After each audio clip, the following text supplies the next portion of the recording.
কথায় বাঙালি শ্রেষ্ঠ উৎসব দুর্গোৎসব হলেও বাস্তবে আজ তা জাতীয় জনজাতির মিলন মেলায় পরিণত হয়েছে। শহরের বড় বাজেটের পুজোর মতো জাঁকজমক গ্রামে না থাকলেও আনন্দ উচ্ছ্বাসে কোনো ঘাটতি নেই। তার প্রকৃষ্ট উদাহরণ দেখা গেল তেলিয়ামুড়ার খাসিয়ামঙ্গল এলাকার মানিকবাজারে আয়োজিত জনজাতি সমাজের দুর্গোৎসবে।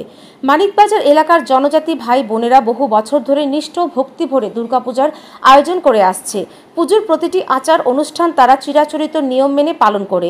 মায়ের আরাধনায় তাদের এই ব্রত যেন গ্রামীণ সংস্কৃতির সঙ্গে ভক্তির এক অনন্য সংমিশ্রণ। এবারের পুজোর বিশেষ আকর্ষণ ছিল দেবী দুর্গার অনন্য সাজ। ত্রিপুরার জনজাতিদের ঐতিহ্যবাহী পোশাক আশাকে সজ্জিত মায়ের মূর্তি দর্শনার্থীদের হৃদয় জয় করে নিয়েছে। স্থানীয়দের মতে এই সাজে মা দুর্গা কেবল পুজোর দেবী নন, বরং হয়ে উঠেছেন জনজাতি সংস্কৃতির জীবন্ত প্রতীক। পুজোর উদ্বোধনে উপস্থিত ছিলেন জনপ্রতিনিধি, সমাজকর্মী ও এলাকার প্রবীণরা। উদ্বোধনী পর্ব শেষে সন্ধ্যায় অনুষ্ঠিত হয় সাংস্কৃতিক অনুষ্ঠান। স্থানীয় শিশু কিশোররা নৃত্য গান পরিবেশন করেন। দর্শকরা উল্লাসে মেতে ওঠেন আর উৎসবের আবহ আরও প্রাণবন্ত হয়ে ওঠে। এটা প্রায় 25-26 বছর থেকে মানিকবাজার পূজা আমরা করি। এমনি তো এই পূজাটা 25-30 বছর ধরে এখানে বাজার কমিটি, এটা আমরা মানিকবাজারের বাজার কমিটি প্লাস এলাকার সব লোক মিললে সেরা এটা বাজার কমিটির সাথে তারা জড়িত হয়েছে। আমরা মানে গ্রামের পূজা।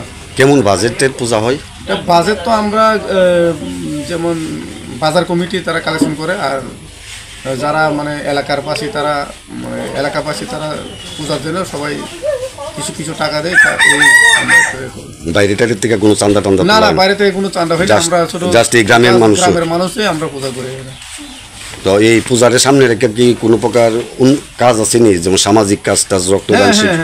কি করে এখানে আমরা যারা গরিব অংশের মানুষ আমরা বস্ত্রদান করি। এরপর আমরা পূজার কমিটির তরফ থেকে যারা অসহায় মানুষ তাদেরকে আমরা পূজার সময় মানে আমরা কিছু বস্ত্র বিতরণ করে আমরা তাদেরকে সাহায্য করি।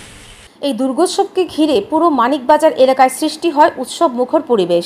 প্রতিবেশী গ্রাম থেকেও ভক্ত দর্শনার্থীরা ভিড় জমান এই অনন্য পূজা উপভোগ করতে। ধর্মীয় ভক্তির পাশাপাশি সামাজিক সৌহার্দ্যের আবহ তৈরি হয়, যা শহরে পুজোর চাকচিক্যের সঙ্গে তুলনায় না হলেও আন্তরিকতা ও হৃদয়ের টানে ভরপুর। মানিকবাজারের এই জনজাতি সমাজের দুর্গোৎসব নিছক পুজো নয়, এটি এক সামাজিক মিলন মেলা যা সংস্কৃতি, ভক্তি ও ঐক্যের এক অনন্য উদাহরণ হয়ে উঠেছে। ব্যুরো রিপোর্ট, ঋদ্ধি নেটওয়ার্ক।